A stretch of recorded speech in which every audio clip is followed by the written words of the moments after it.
My mother and I moved into a new house. Half of my family believes in the existence of ghosts, and my immediate family identify as mediums, those who can see, hear, and feel ghosts. So as you can guess, when choosing a house to live in, we are very careful that there are no spirits attached to the house or the land. However, this time my mother and I were in a rush to move, as our lease was almost up, and I think that the stress may have affected our judgment. I was 14 at the time and was excited by its fresh white walls and spacious rooms. The day after the move was when things started happening. I got up at 7 a.m. to get ready for school. The bathroom was right by my room at the end of the house. As I was brushing my teeth, I heard footsteps coming from behind me. Assuming it was my mom, I yelled, "Good morning," but got no response. I continued brushing my teeth when suddenly I heard someone whisper my name into my ear, so close it vibrated. "Sophie." I quickly whipped my head around to see who it was, but no one was there. I looked for my mom to ask if it was her. I found her outside moving boxes into the garage. She said she had been there all morning, so it couldn't have been her. I ignored this in hopes that it wouldn't happen again. The next few weeks were pretty normal, until one night I woke up at 4 a.m. I never wake up during the night, so I felt uneasy. Then I saw it. I noticed in the corner of my room there was a tall woman. She was just staring at me. I couldn't really see her face, but I could see she had medium-length, messy brown hair. I froze, not knowing what to do. I closed my eyes and prayed. Eventually, I passed out. The next morning, I told my mother, but she refused to listen. Not because she didn't believe me, but because she knew if we acknowledged its presence, we would then see more of her. She was right. For a couple months after this, I had terrible dreams, all about this woman. One night I woke up and saw her again, but this time she was walking over to me. Frightened, I pulled the blanket over my head. I could hear her breathing, almost on top of me. I didn't know what to do, so I reached my hand out and grabbed my phone off of the bedside table. I called my mother, crying, asking her to come in and save me. That morning when I woke up, I was so scared because it was so vivid. When I looked down, I saw my phone was lying right next to me. I asked my mother if I had called her, and she said, "No, what are you talking about?" Many strange things happened after that. Hearing loud breathing coming from my closet, finding objects in different places to where I left them, and hearing my name being called out while in the shower. Understandably, I started sleeping in my mother's room. There was a painting of Jesus on the wall, which made me feel safe. It was then that my mother decided to accept what was happening and did the best she could to protect us.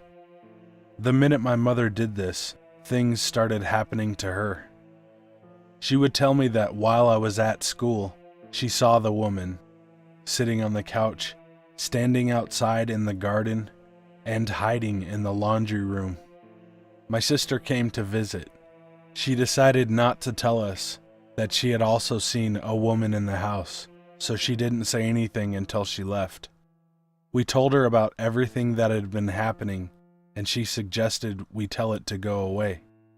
The day after my sister left, my mom and I stood in the lounge room and yelled out, "Go away, you are not welcome here." After we said it a couple times, my mother gave me a horrified look. I said, "What? What's wrong?" Then I looked at the mirror that was on the back wall and saw that the woman was standing right behind me. She was so close, her head was practically resting on my shoulder. I was so scared I burst into tears, sobbing. The woman vanished as quickly as she had appeared. My mother told me that night that she got a good look at that woman's face and said that she looked almost identical to me. As time went on, my mother and I started noticing changes in the woman's appearance. At the beginning, she looked transparent and more like just a shadow, but then she began to appear more solid, like she was a real person. We read online that when this happens to a spirit, it means they are becoming stronger. My mother became very sick and I became depressed. We were the reason she was getting stronger. We were feeding her. I know this sounds ridiculous, but ask any paranormal investigator, and they will tell you spirits feed off of people's energy. The following occurrence is the last one before we decided we needed to move out of that house. One night, still sleeping in my mother's room, I woke up thirsty. I felt very brave as I ventured out into the kitchen with the intention of getting a glass of water. Our kitchen and lounge room were in the same area. There was no dividing wall, so you could see clearly into the lounge from the kitchen.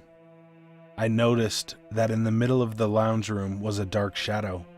I ignored it, but as I got closer, it grew larger, taller, and more solid. It looked like an animal that was either bending down or had a hunched back.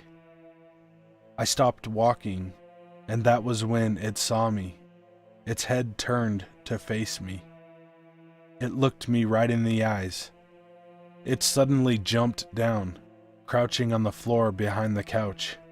When it did this, I will never forget the sound it made. Its knees cracked as it crouched. It was so loud and real that I thought there must be a man in our house trying to steal something. And for some reason I was brave, because I marched over there, ready to attack this man. But when I got there, he was gone. Nothing was there. I ran back to my mother's room, crying, so scared that we slept with all the lights on. It's been 3 years since we moved out of that house. Whenever we drive past that house, there's a new "For Rent" sign up. When people move in, they don't stay long. I wonder why.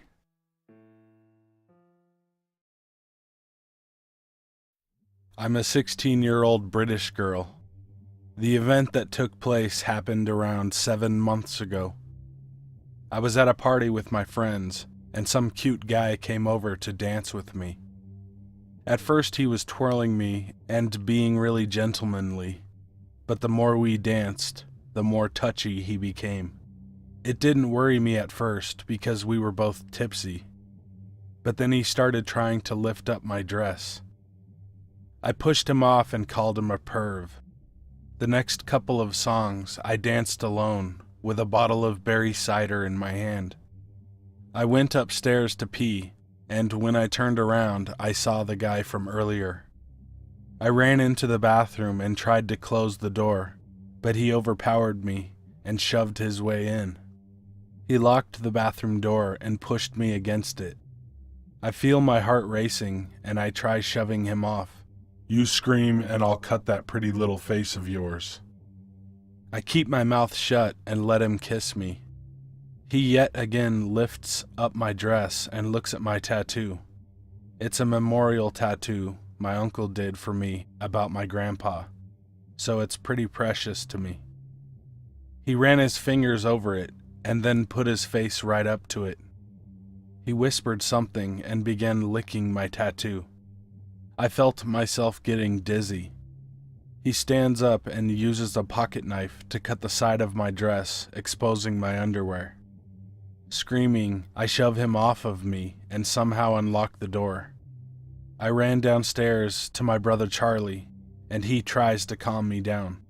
Charlie and the rest of his friends go upstairs and soon return with the guy, and they throw him into the street. Turns out the guy was from one of our rival schools and came here to try and rape a girl. That girl would have been me if I hadn't been able to escape. Since then, Whenever I go to parties, I make sure one of my friends comes to the toilet with me, just because I'm scared that guy or a guy like him will be in there.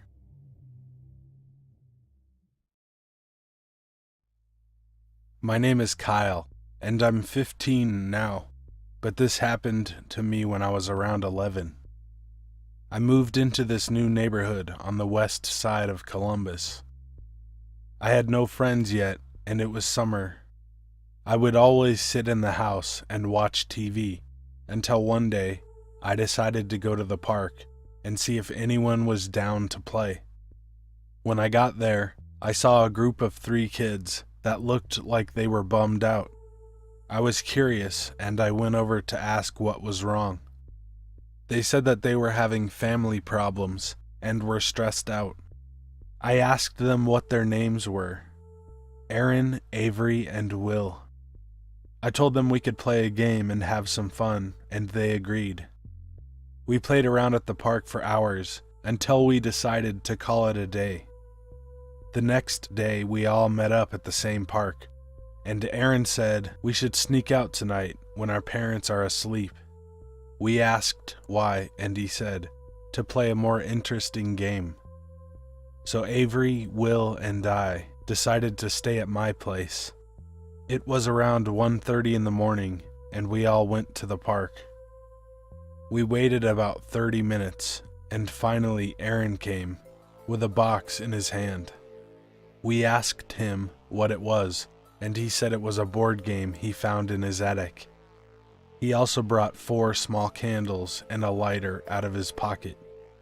We asked him what those were for, and he said we needed them for the game. We didn't care, so we looked at the box, and it was called Ouija. Then he said we can talk to ghosts if we play this game. We were young and curious, so we did. As he was setting it up, I started to get an uneasy feeling in my stomach, but I ignored it and just went along with the game. So placing 1 finger from each player on the game piece, each person asks, "Is there anyone that would like to speak to me?" Aaron went first. We waited. No answer. Will was second. No answer. I went third. Yes. Finally, Avery went fourth. Yes. We thought one of us was playing around, so each person got to do it alone. I wanted to go last, so we waited on a bench talking. Soon after, Aaron came back and said nothing happened. Same with Will. Avery took longer though. We were all waiting for like 20 minutes. He finally came back with an expressionless stare on his face. We asked what happened, and he said he was talking to his dad that died a couple months earlier. I was kind of freaked out by it, but I went and did it for myself. I asked the board, "Is there anyone that would like to talk to me?" It was silent for a moment, until slowly the piece started to move to yes. I was both creeped out and excited at the same time. So I asked it what its name was, and it spelled out Lucas. I asked if it was a ghost. It went to no. Puzzled, I asked, "What do you mean, you're not a spirit?" I moved it back to the middle, and it went back to no. So I asked if it was bad. It said yes. My heart dropped. I moved it back to the middle and asked in a faint voice, "Are you a demon?" It said yes. I was basically pissing my pants now, and I asked if it could prove it. It stayed still, and then it spelled face. Confused, my face started to hurt, and I moved my hands to feel my face. I was bleeding. I started crying and yelling. My friends immediately ran to me and asked what was wrong, but then they looked at my face and started freaking out. They said there was a cut on it. We blew out the candles and put the Ouija board up. Aaron threw the board into a nearby river, and he said he was sorry and went home. The rest of us decided to go back to my house and call it a night. They went home in the morning, and I went to go make a bowl of cereal. After I did, I went to go watch TV and eat it. I put my spoon in the bowl and I heard a clink. I looked down and I just stared. There was nothing inside the bowl I just made. No cereal, no milk. It wasn't even wet. I went back into the kitchen. I put the bowl down on the counter and decided to put more cereal and milk in, until my mom ran into the kitchen and started yelling, "Stop, that's enough!" She asked me what the hell I was doing, and I looked at her confused. I looked back down at the bowl and saw a mess. There was milk and cereal everywhere, as if I was a baby trying to make it. I looked back and my mom was gone. Feeling bad, I went to her room and told her sorry for the mess. She looked at me puzzled and asked, "What mess?" I told her that she was just upstairs and was yelling about the mess I'd made. She said, "You must have been imagining things, dear," and asked what that cut on my face was. I told her I accidentally ran into the door at night when I went to go pee. She said okay and sent me out. To this day, I feel as if something is following me around.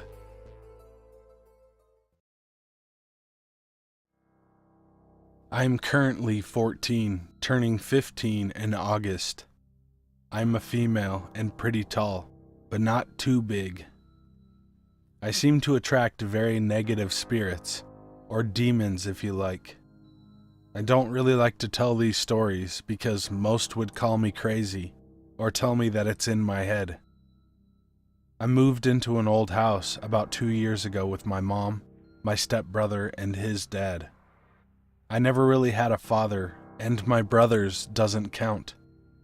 Anyway, I have always been somehow connected with the spirit world, and have been able to see or sometimes hear them. When I moved in, I didn't sense anything bad or evil. I was 12 at the time. It wasn't until I was actually in school and making friends that I started to feel watched, like someone was standing in the corner of my room and just watching me sleep.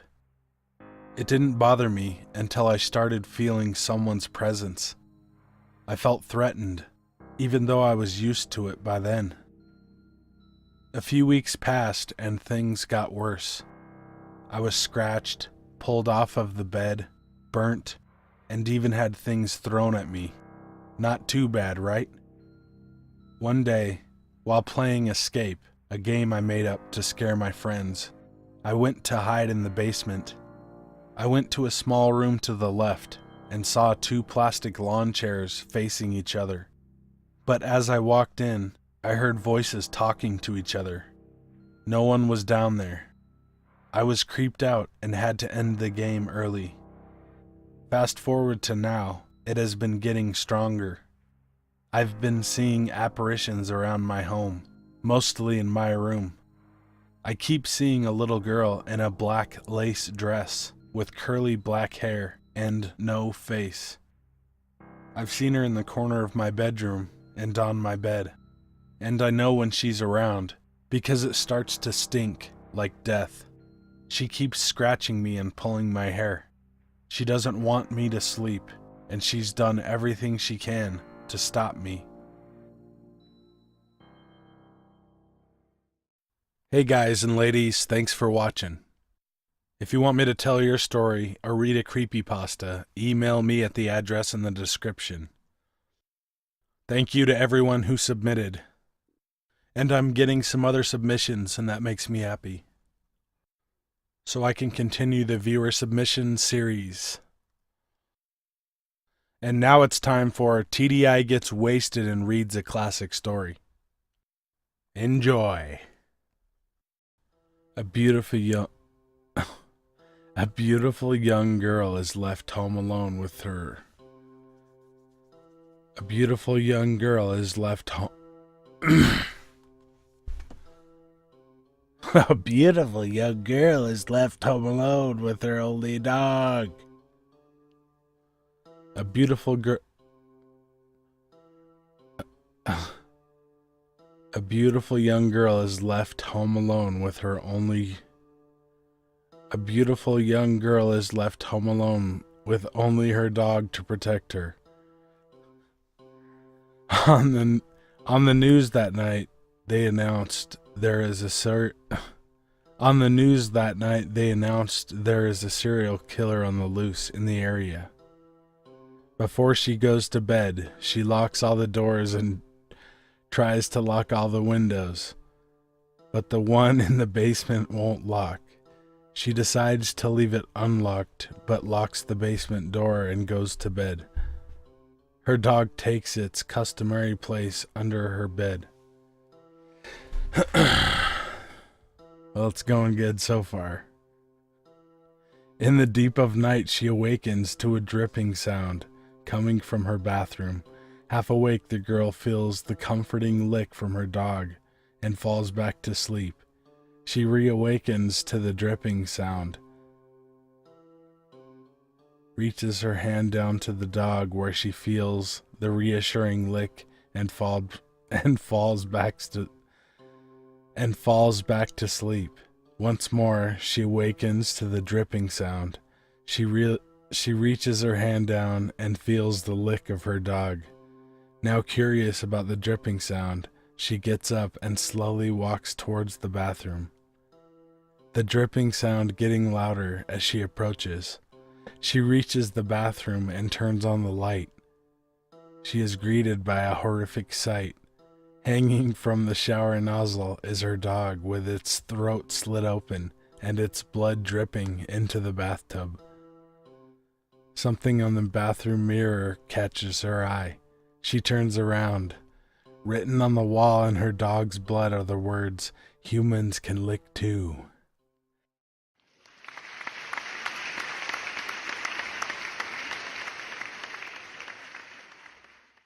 Be good to animals, even people. See ya. Scout, Snamok, Barksbus, Herish. Following me around. To this day, what the fuck? Why is it doing that? What is the fucking problem? God damn.